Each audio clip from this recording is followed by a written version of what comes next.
Janet's breath was warm against his cheek, but her words cut colder than the IV dripping into his arm. It was never you, it was always your brother Michael.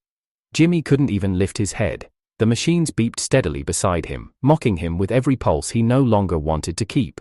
Years, 15 of them, flashed by in slow humiliation. Her birthdays he remembered, his she forgot, her rent he paid, his dreams she spent. And now, as he lay strapped to a hospital bed with one kidney gone, the truth finally landed, not in her apology, but in her confession. It hadn't been love, it had been convenience.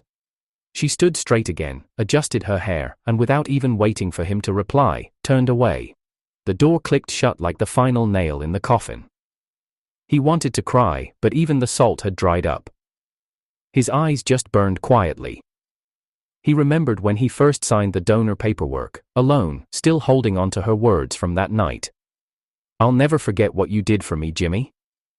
He had believed her. He had thought love meant giving, and giving more. But now, with his chest tight and his vision dimming, Jimmy realized he hadn't been her partner, he had been her backup generator. Something she used in the dark, but never brought into the light. The pain in his abdomen was nothing compared to the one in his chest. His heart wasn't failing, but it was falling. Falling into a silence so deep it made the monitors fade. In that moment, he understood, he wasn't dying from illness, he was dying from knowing that the person he gave his life to had never seen him. He had died to be her home, and she had walked straight through him to reach someone else. As the monitors screamed, as nurses shouted, and as the ceiling turned to blur, Jimmy let go, and for once, he didn't fight it, but death, it seemed, wasn't the end. A jolt, a gasp, air surged into his lungs like fear, like thunder. His eyes flew open, and they weren't staring at hospital fluorescence anymore. They were staring at a white ceiling fan above a familiar dorm bunk. Jimmy shot upright, sweat drenched his back. The window next to him let in a sliver of campus morning light. He looked around wildly, posters on the wall, textbooks stacked carelessly, the smell of cheap noodles in the corner. He knew this room. He remembered this mattress. This was his second year of university. "No," he whispered, hand trembling as it reached for the phone on the desk. The date confirmed it. 14 years ago. And then the message came in, right on cue, from Janet. "After school tonight, can you help me get Michael to go see a movie?" His chest didn't hurt this time. It burned, but not with pain, with clarity.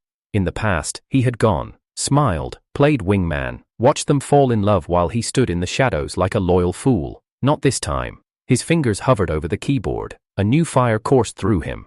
"I can't, I have things to do, figure it out yourself." Send. He leaned back. This wasn't a second chance to fall for her again. This was a second chance to walk away, and maybe, just maybe, to walk toward someone else. He scrolled to Clara's number, the girl Janet always mocked, the one she called fake, the one whose shy smile had once made his chest feel something he never explored. He opened a new message. His fingers didn't hesitate this time. "Hey Clara, you free after class today?" He hit send. He stood up, walked to the mirror, and stared at the face that had once died for the wrong person. This time, he whispered, "I'm not dying for you." Jimmy stepped out of the dorm building and into the same late spring sunlight that once felt warm and exciting. Now, it felt like borrowed light, too bright for the shadows he carried inside. He adjusted the straps on his bag, glancing at students passing by, chatting, laughing, making plans for clubs and cafes. 14 years ago, he had walked this same path as a boy who believed in effort, in giving, in Janet. Now, every step he took was laced with memory, bitter, precise, unavoidable. He passed the bench near the courtyard where Janet had once cried about her roommates, and he had believed every word. The truth, she had fought with them because they didn't praise her enough. He remembered how she spun stories, always the victim, always needing saving. He remembered the time she accidentally left her wallet at home, and he ended up paying for her groceries, and then it became every week. Every moment replayed with sharp clarity, but what burned the most was that he had smiled through it all. He stopped outside the economics building, waiting for the first class of the day to start.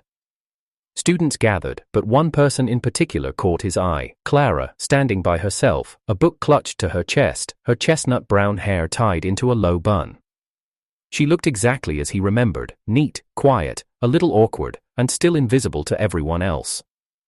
Janet used to sneer when Clara's name came up, calling her that tryhard with her tote bag full of library books. Back then, Jimmy had laughed along, thinking he was being loyal. But now, watching Clara adjust her glasses as she readjusted her bag, he realized she had been the only one who ever offered him kindness with no price. He walked over. "Hey," he said, his voice casual but sure. "Morning, Clara." She blinked up, clearly surprised. "Oh, hi, Jimmy, right?" "Yeah," he smiled. "I was wondering, you still go to the library after econ?" Her brows lifted slightly. "Usually. Yeah. Would it be weird if I joined you?"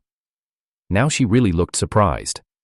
"I mean, no, not at all, I just didn't think you—" "I feel like I missed out on a lot of good company last semester," he said smoothly, trying to change that. She smiled softly, looking down for a moment. "Okay, sure." They walked to class side by side. He felt her glance at him once or twice, unsure what had changed.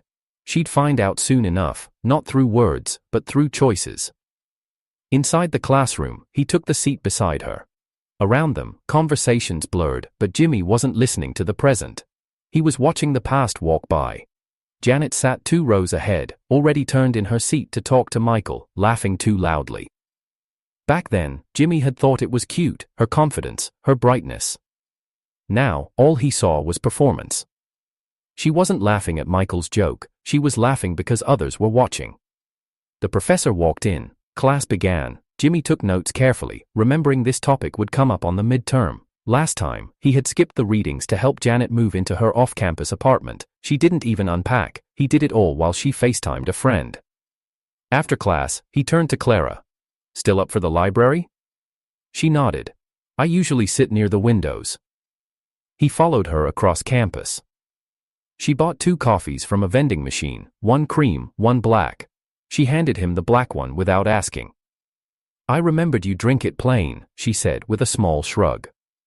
He stared at the cup for a second, then smiled. "Thanks." Back then, Janet never brought him anything, not water, not food, not warmth. Once, during his second dialysis round, he had passed out from hunger because she forgot to bring the lunch he'd asked for. She never apologized. She said, "Well, you should have reminded me." They found a quiet table. Clara unpacked her notebook. She studied with focus, occasionally brushing her bangs aside when they fell forward. No flirting, no games, just quiet effort. He leaned back, observing her for a moment. No makeup, no perfume. Her tote bag was worn at the corners. Her phone case had a crack in it. She had everything Janet didn't: modesty, substance, consistency, and yet, he had once ignored her for the one who made him feel needed, not seen. His phone buzzed. A message. "Janet. Where did you disappear to? We're all grabbing lunch, come." He locked the screen. Later that week, Jimmy walked past the admin office and paused. He remembered something. Last life, Janet had said her roommates bullied her. That was her excuse to make him pay 1,800 yuan per month for a solo apartment. But now, with a second chance, he checked the housing list. Sure enough, no complaint had ever been filed by her. No request for reassignment. Just another lie, one of many. He had drained his savings for her. Paid her rent, bought her medicine when she claimed to be too sick for campus clinics. She'd once cried that her parents wouldn't support her art classes. He'd borrowed money to cover it. And when he was recovering from his kidney surgery, she never came to the hospital. She just sent a text, "Hope it went okay, LMK when you're out." That same night, Clara had messaged asking if she could bring soup. He had ignored her. Now, walking back to the dorm, Jimmy opened his phone and typed, "Thanks for the coffee today. Want to study together again tomorrow?" Clara's reply came a minute later. "I'd like that." He smiled. Invisible loyalty. It had always been right in front of him. Janet may have been the spotlight, but Clara was the one who stayed when the lights went out. Jimmy's phone buzzed again. The sender? Janet. "Hey, can you help me convince Michael to go to a movie tonight?" He didn't even blink. The same wording, the same passive tone. In his last life, he had replied within seconds, eager to help, assuming it was just a friendly favor. He remembered waiting in line for their tickets while Janet whispered to Michael and giggled beside him. He remembered walking behind them, carrying the drinks, smiling through a hollow feeling in his chest. He remembered lying awake that night, wondering why his heart hurt, long before he knew why. This time, Jimmy didn't even open the message. He locked the screen, slid the phone into his pocket, and kept walking toward the library. Inside, he found Clara already seated by the window, her notebook open, sleeves rolled just past her elbows. The sunlight outlined her silhouette, soft and warm, like she belonged there. He approached quietly. "You always come early?" he asked, setting his bag down. Clara looked up, startled, then smiled. "Habit, I guess. Mornings are quiet." "I like quiet," Jimmy replied, sitting down, "and clarity." She gave him a curious glance, but didn't press. That was something he liked about her. Clara never asked for more than he offered. With Janet, everything was a demand disguised as affection. "Can you just pick that up for me, babe? Would you mind paying this month again? You're such a lifesaver, Jimmy." Back then, he used to glow when she said that. Now, he heard the manipulation under every syllable. The next day, he suggested they try a small cafe off campus, one that served fresh matcha and had glass windows perfect for studying. But that wasn't the only reason he chose it. He remembered exactly what day Janet usually passed by there on her way to her club meeting. Like clockwork, she'd take that route wearing her powder blue dress, pretending not to look through the glass, until she caught sight of something worth reacting to. This time, Jimmy made sure she'd find it. Clara sipped her tea quietly while she read. Jimmy leaned over to point something out in her notes, and she smiled up at him, close enough for the light to catch the amber in her eyes. It was natural, unforced, and right on cue, a shadow passed the window. "Janet." He saw her out of the corner of his eye, pausing, blinking in disbelief, and then smiling too quickly, too brightly. She entered a few minutes later under the pretense of, coincidentally, getting coffee. Jimmy didn't even look up as she walked by their table, but Clara noticed her tension instantly. "Was that Janet?" Jimmy nodded, his expression neutral. "Yeah, she just likes being seen." Later that evening, his phone rang. It was Michael. "Hey," his brother started, voice low. "Can I ask you something? Why are you treating Janet like this?" Jimmy leaned back in his chair. "Like what?" "You ignored her message. She said you ghosted her." "Ghosted her?" Jimmy repeated, a dry laugh escaping his lips. "You think I owe her something?" Michael hesitated. "I mean, she's always been there for you, right? I thought she liked you." Jimmy's voice turned ice cold. "She loved someone, all right, but it wasn't me." There was a pause on the line. Michael exhaled. "So, this is about Clara?" "This is about me," Jimmy replied. "For once." He hung up before Michael could say anything else. The next morning, he opened his budgeting app. The monthly 1,800 yuan transfer he had been making to Janet's account since first year was still scheduled for automatic payment. He cancelled it, then he sent her a message. "You'll need to figure out your rent this month. I won't be covering it anymore." Within 5 minutes, she replied. "Wait, what? Why? Are you okay?" "Perfectly," he typed back. "Just done with being useful." No reply followed. That evening, Clara met him outside the library steps, holding 2 cups of hot chocolate. "I tried a new place today," she said, offering one. "Less sugar." He took it gratefully. "Thanks." As they walked across campus, she finally asked, "Is everything okay? I heard you and Janet aren't talking anymore?" Jimmy stared at the path ahead. The question landed harder than he expected. For years, he'd given Janet everything: money, time, emotional weight. Cutting her off should have felt lighter. Instead, it felt like amputation, not because he missed her, but because of how much of himself he had tied to her value. "She never loved me," he said quietly. "I thought she did. I gave her everything because I believed she did." Clara slowed her steps. "So, what changed?" "I died," Jimmy said, without thinking. Then he looked at her. "Figuratively." Clara didn't ask. She just nodded. They stopped by the lake. She sat on the grass, knees tucked to her chest. Jimmy followed, sipping the now cooling chocolate. "She once said you were fake," he said, not looking at her. "Called you a try-hard, said you were just trying to get attention." Clara blinked slowly. "I figured she didn't like me, but I didn't think you believed it." "I did," Jimmy admitted. "Back then." He turned to look at her. "But you were never fake. You were just real in a way she couldn't understand." Clara smiled faintly, unsure how to respond. The next morning, Janet showed up outside his dorm. She didn't knock, just stood near the front steps, arms crossed, eyes sharp. "Can we talk?" she asked when he came down. "I have class," he replied. 5 minutes, she insisted. He gave her 2. "You're pulling away from me," she said, her voice smooth. "Is this because I asked you to help with Michael?" He raised an eyebrow. "You asked me to set up a date with my brother." "It wasn't a date, you always had a way of making it sound innocent." She stiffened. "I used to think it was my fault," he said, "that I wasn't enough, that if I tried harder, gave more, loved deeper, you'd finally see me. And now? Now I see you." Her face faltered for the first time. "You're really ending this?" "It never started," he said, and walked away. He didn't see her again for a week. Clara asked him out for noodles on Friday. He agreed, and this time, he was the one who arrived first. She found him already seated, waiting, 2 bowls already ordered. They talked about everything except Janet. Clara told him about her childhood cat, about the time she almost failed her math exam and cried under a stairwell. He laughed more than he had in years. Janet was still in his contact list. That night, he deleted it. No final message, no closure. Only the quiet certainty that he didn't need any. Jimmy jolted upright in bed, chest heaving, sweat pooling along the collar of his shirt. The walls of the dorm looked normal, but for a moment, he wasn't in college anymore. He was back in that hospital bed.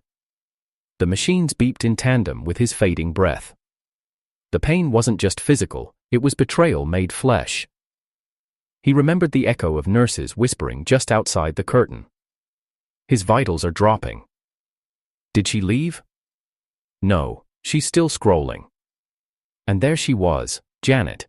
Not crying, not praying, not even looking at him. Just thumbing through her phone, adjusting her lipstick through the front camera, waiting for the last obligation to end. He covered his face with both hands and tried to breathe through the ache. The memories weren't dreams, they were visits from a life he hadn't left behind. His body may have reset, but the weight hadn't.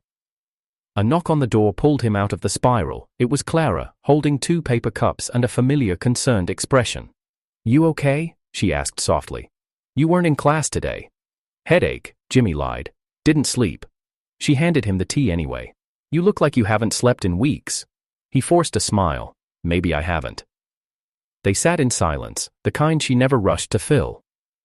Her presence didn't demand performance, she wasn't watching for cracks, she was waiting to hold them together. He admired that, and yet, sometimes her patience hurt more than Janet's cruelty. Because he didn't feel like he deserved it. That night, he didn't sleep again.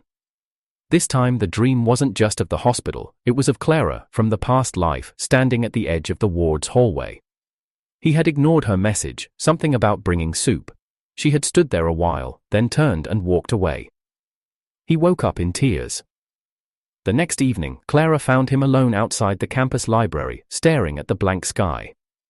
"You're where else?" she said gently, sitting beside him. "I'm always somewhere else," he murmured. She waited. He didn't plan to say it, it just slipped out like blood from a wound. "In another life, I gave everything to someone who didn't care, and it killed me." Clara stiffened slightly, but didn't interrupt. "I mean that literally, Clara. I worked 2 jobs, paid her bills, donated an organ, thought if I just kept giving, one day she'd look at me like I mattered." His voice cracked. "And she never did, not once. The last thing she ever gave me was the truth, that she had always loved my brother. She told me that while I was dying." Clara's eyes welled, but she stayed quiet. She simply reached out and held his hand, fingers light but steady. "I'm sorry," she whispered. "I'm not," Jimmy said, blinking fast. "Because now I get to see the difference. You look at me like I'm real." Clara's grip tightened. The next day, Jimmy saw Janet outside his lecture hall. She looked thinner. Her hair wasn't curled. Her usual effortless glow was missing. "Jimmy," she said quickly, latching onto his sleeve. "I fainted last night. I think it's serious. Will you come with me to the clinic?" He didn't blink. "Ask Michael." She looked offended. "He's busy. I thought maybe—" "I'm not giving you my time," Or my blood, or my kidney, Jimmy said coldly. Janet froze. Why would you say that? What are you talking about? He stepped closer, lowering his voice. You won't get a second kidney from me this time. She stared at him, completely still, the color drained from her face. Wait, she murmured. What did you just say? Jimmy didn't answer. He simply turned and walked into the classroom. Janet didn't show up for a few days after that. But when she returned, something had changed in her gaze. Her eyes flickered constantly, analyzing him. During lunch hour, she'd pass by his usual bench. If he turned one way, she'd mirror it. She started bringing up events they hadn't yet experienced, as if fishing for reactions.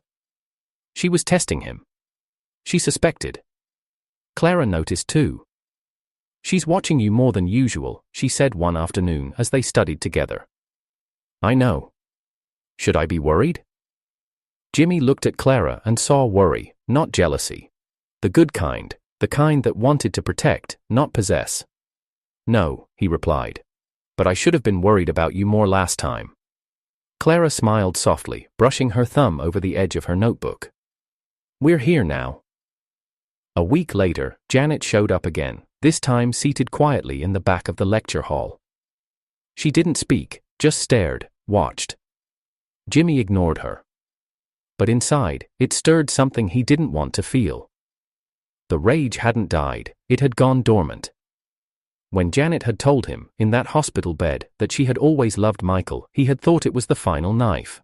But now, with her back in his life, fragile, desperate, watching, it felt like a shadow returning, like a sickness trying to slip through a healed wound. He wanted to scream at her, to grab her and shake her and ask, why didn't you just leave me? Why did you use me until there was nothing left? But Clara would appear again, and in her soft voice and warm hands, Jimmy would remember. Anger may be justified, but it doesn't heal. Only choosing something different does. So he started choosing Clara, every day. Small things, bringing her snacks, reading her notes, sitting next to her during every break, asking about her mother's health. She noticed, but never asked for more. She just responded with gentleness, and that gentleness became his anchor. But Janet didn't stop. One evening, she shows up outside his dorm with tear-stained cheeks and a half-written apology letter. Please, she whispered, holding the page forward, I didn't know what I was doing back then. Jimmy stared at her. That's the problem, Janet, you never knew, and worse, you never tried to. She folded the paper, hand trembling. Can't we just start again? He shook his head. You started with Michael, you ended with me. There's no again. She stepped back, swallowing her pride. You're different. Jimmy's jaw clenched. Good. Later that night, Clara found him on the rooftop. You're exhausted, she said, sitting beside him. I'm trying not to be angry, he admitted. It's okay if you are. I don't want to be her reflection, he said. She carried selfishness like a second skin. I want to be free of it. You are, Clara said simply. Because you see it now. He looked at her, really looked. You're the only reason I don't fall back in. Then let me keep holding you, she whispered. And he nodded. That night, for the first time in weeks, he slept without dreaming. Jimmy had been watching the calendar for weeks. June 14th. It was etched into his bones, the day Michael died in the last life. A car accident outside campus at exactly 3:16 p.m. Jimmy had gotten the call while in the middle of work, racing through traffic to reach a brother already gone cold. That moment had torn something loose inside him. Not just grief, but guilt. Because it wasn't just Michael's death, it was the spiral that followed, the debt, the dialysis, Janet's silence, and then, the kidney. So this time, he prepared. He cancelled his schedule, followed Michael from the moment he left his dorm, sat with him through lunch, made excuses to keep him inside lecture halls, but still, fate crept in like a crack in glass. At 3:03 p.m., Michael received a message. A student needed help with a thesis proposal, just across the campus parking lot. Jimmy felt the world shift in his chest. Don't go, he said. Michael paused. Why? Just a feeling, Jimmy replied tightly. Michael laughed. You sound like Mom. I'll be 5 minutes. Jimmy wanted to shout, to pull him back by force, but instead, he followed. They were halfway across the parking lot when the sound came, a shrill scream of tires, a flash of red, the sudden blur of metal. Jimmy turned instinctively, but he wasn't fast enough. The small delivery truck clipped the corner, spinning wildly. Michael froze. Jimmy lunged. His body collided with his brother's, shoving him hard to the side, just far enough that the truck missed his chest but clipped his leg. Michael cried out, crashing into the concrete, and Jimmy tumbled beside him. The world roared, then fell silent. Sirens. Blood. Panic. In the hospital, Jimmy sat rigid in the corner of the emergency room, hands bloodied from the scrape of asphalt. The doctors said Michael had a fractured tibia, possible internal bruising, but his vitals were stable. He would live. That would have been relief. But then came Janet. She stormed into the waiting room, wild-eyed and breathless, pushing past nurses like a woman possessed. Her gaze locked onto Michael in the stretcher, and she rushed to his side, gripping his arm. "Michael, are you okay?" she whispered, brushing hair from his face. "Please, you're okay now, right? You're not going to die." Jimmy stared. That voice, that desperation, it wasn't new. It was the same way she'd clung to Michael at his funeral in the last timeline, sobbing as if she had lost the love of her life. Clara arrived moments later, eyes wide with worry, carrying a thermos in both hands. Jimmy met her gaze and stood up. "He's going to be all right," he told her softly. "Thanks for coming." But his eyes drifted back to Janet, still beside Michael's bed, holding his hand like it was tethered to her soul. "She's still in love with him," he muttered under his breath. Hours passed, X-rays, observation, IV drips. The doctor returned with a full report. "He'll be fine. Fractured shin bone, few cuts, nothing life-threatening, but..." The doctor paused, scanning the chart. "We noticed something interesting in the abdominal scans. Michael has one kidney." Janet froze. Her eyes widened. "What?" Jimmy turned slowly, arms folded. "One kidney?" she echoed, the words tumbling from her mouth. "No, that can't be. That doesn't make sense." The doctor nodded. "His left kidney is underdeveloped, possibly congenital. Functionally, he's fine, but biologically, yes, he's living with just one." Janet staggered backward. Jimmy stepped closer, his voice low and precise. "So you see, it was never him." She looked up, trembling. "But I didn't take it from you this time. I didn't. I swear I didn't." Jimmy's eyes bore into hers. "That's right, because I was already one step ahead." Her knees buckled. She dropped into the nearest chair, hands shaking as if trying to rewind time with her fingertips. The memories hit her like a hailstorm, the hospital staff's confusion after Jimmy's death, the sudden realization her savior was gone, the silence from Michael when she tried to thank him. She had assumed it was the brother, because that was what she wanted to believe. "You knew?" she choked. "You knew all along?" Jimmy didn't blink. "From the day I woke up." She stared at him, something unraveling behind her eyes. The shock gave way to horror, then to something deeper, fear. "You're not just angry," she whispered. "You're different." He stepped forward, close enough for only her to hear. "You played chess with a pawn who thought he was a king. But this time, I brought the board." Janet's lips quivered. Are you saying you came back?" Jimmy didn't answer, but his silence said more than any word could. Janet turned to look at Michael, peaceful, unaware, lucky to still be breathing. Jimmy's voice was quiet now. "You spent years loving someone who never looked your way, and when I gave you everything, you let me die believing I was a placeholder. I won't be that again." Janet couldn't speak, couldn't move. She simply sat there, crushed beneath the weight of knowing this wasn't just a second chance for her. It was a reckoning. He left her there, sitting outside Michael's ward, her hands still stained with borrowed grief. In the hallway, Clara waited, her eyes searching his face. "How's he doing?" "He'll recover," Jimmy replied. She nodded, exhaling. Then, without prompting, she offered the thermos. "You should eat something, you're shaking." Jimmy took it. Warmth radiated through his hands. In the small gesture, something anchored him again. He looked down the corridor once more. Janet was still there, frozen, silent, unraveling.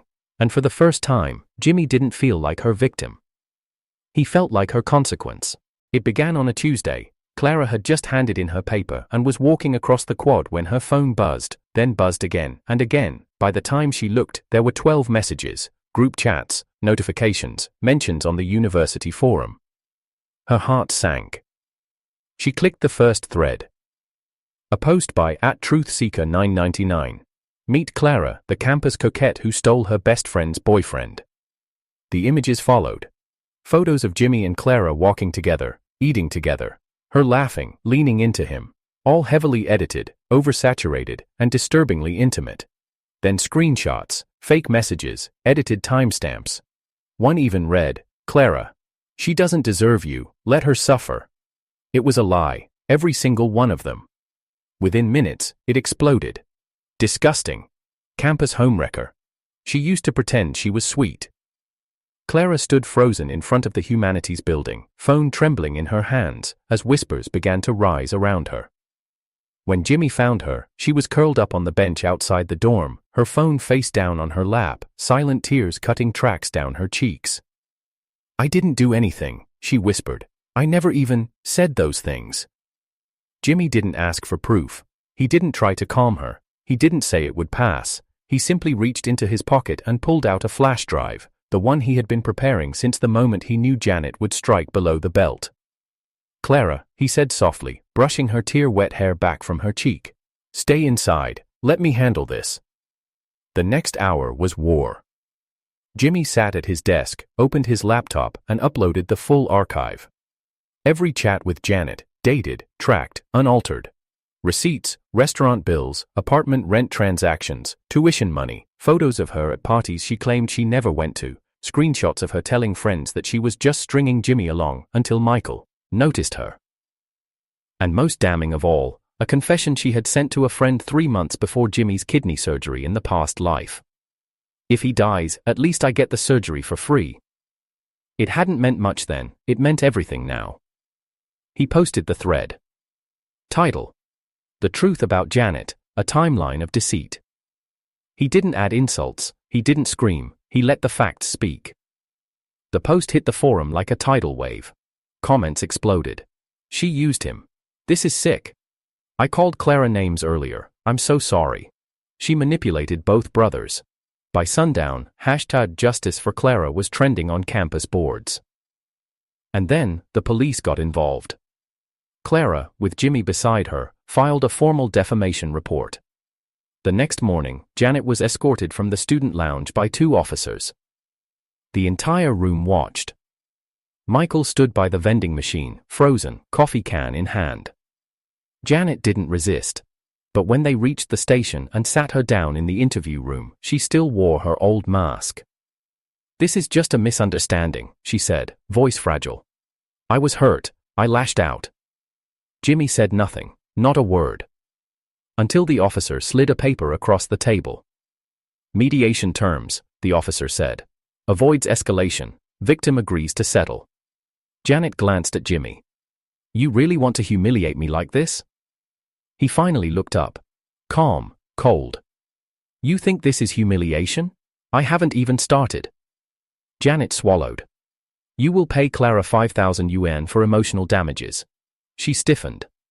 "You will remove every single post from every platform." Her lip trembled. "You will issue a public apology, posted and pinned for 7 days." She looked down. "And you will cut ties with me and my entire family, permanently. You will never speak to my brother again. You will never attend our family events. You will never use my name again to build sympathy." Janet shook her head. "That's too far." Jimmy leaned forward. "No. Too far was accusing an innocent girl of being a homewrecker just because you couldn't handle being forgotten." Her eyes filled, but no tears fell. The officer asked, "Do you accept the terms?" She nodded slowly. "Yes." News spread before nightfall. Her apology went live. She admitted everything, the edits, the lies, the jealousy. The campus turned. Professors revoked her recommendation letters, clubs removed her from leadership, brands dropped her from promo roles. She became a ghost. And Michael, he said nothing, but he never looked at her again. Through it all, Clara stood quietly by Jimmy's side, her expression shaken but unbroken. At the end of the hearing, as they walked out of the building into the golden afternoon light, Clara touched his hand. "You didn't have to fight like that for me," she said. Jimmy turned to her. "Yes," he said, "I did." And he meant every word. Months passed, the scandal had died down, but the embers still glowed in whispers. Janet disappeared from campus life completely, her old friend circle now strangers, her name spoken only in regret. Clara and Jimmy had moved on quietly, focusing on their graduate school entrance exams. Side by side in libraries, tutoring sessions, and early morning study cafes. They had built something steady, gentle, earned. Then, one winter afternoon, Elise returned. But she wasn't the Elise the world remembered. She was gaunt, shoulders collapsed inward, hair chopped unevenly, brittle and thin from treatments. Her skin had a pallor that glowed grey under the sunlight, and her hands, scraped raw from the pavement, pressed flat against the glass door of Jimmy's office. She had walked there barefoot, bleeding. A secretary screamed. Jimmy opened the door. Elise dropped to her knees. Her voice was broken, no longer laced with seduction or control, just the voice of a sick girl who once thought the world revolved around her. "Please," she whispered, hands trembling.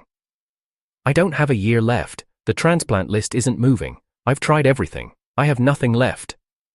Jimmy stared down at her, and said nothing. She looked up at him, hollow eyes flickering with memory. "I was cruel, I used you, I don't expect forgiveness, just a kidney. You once loved me enough to give it." He didn't move. She lowered her head to the ground. "Please." The security guard approached, but Jimmy lifted a hand. "Let her be." Then he walked past her, out the door. At home that evening, Clara had just returned from class when she saw the blood on his shoes. "Was it her?" He nodded. Clara hesitated, then placed a warm cloth beside him. "If helping her will give you peace," she said quietly, "then do it. I'll support you." Jimmy looked at her, really looked, and shook his head. "You are my peace," he said. "Not a sacrifice I made in another life." He didn't donate. Janet eventually received a partial transplant from a cousin, but the surgery came with complications. The prognosis was clear: survival, yes, but never full recovery. She would live, but she would always be sick. Word spread quietly, some pitied her, most moved on. Jimmy didn't follow up, he never visited again. Instead, he and Clara took their graduate school exams together. They passed. At the graduation ceremony, Jimmy wore a slate gray suit. Clara, a soft blush dress. When their names were called together, he reached for her hand. Then, on stage, before the applause had faded, he knelt and pulled out a ring. Not extravagant, no glitter, just a slim band, engraved with a date only they remembered, the first time she sat beside him in silence and never judged the quiet. Clara blinked, surprised, but not overwhelmed. She whispered, "Are you sure?" He smiled. "I've been sure since you told me to let her go." They married the next spring. The wedding was simple, no photographers, no PR teams, just close friends, a blooming courtyard, and a slow piano echoing into the sky. But Janet came. Hair now cropped at the chin, a loose beige dress hanging from thin shoulders. She stood at the edge of the courtyard, like a ghost. Unsure if she belonged in the world of the living. She didn't speak to anyone, didn't try to cause drama. She just waited until the end, after the vows, the laughter, the speeches. When Jimmy stepped down from the stage, she approached quietly and handed him a red envelope. "Tradition," she murmured. He accepted it. She looked at him for the first time in years. No eyeliner, no lashes, just raw, tired eyes. "I'll never find someone who loved me like you did." Jimmy didn't reply. He turned and walked back to Clara. Clara touched his face, softly, palms warm on his cheeks. "You gave her your kidney in another life," she whispered. "But you gave me your heart in this one." Jimmy nodded, eyes locked on hers. "And that saved me far more," he said. They stayed like that, wrapped in a silence no one else understood. Behind them, the crowd cheered. Behind them, the past watched quietly, and let go.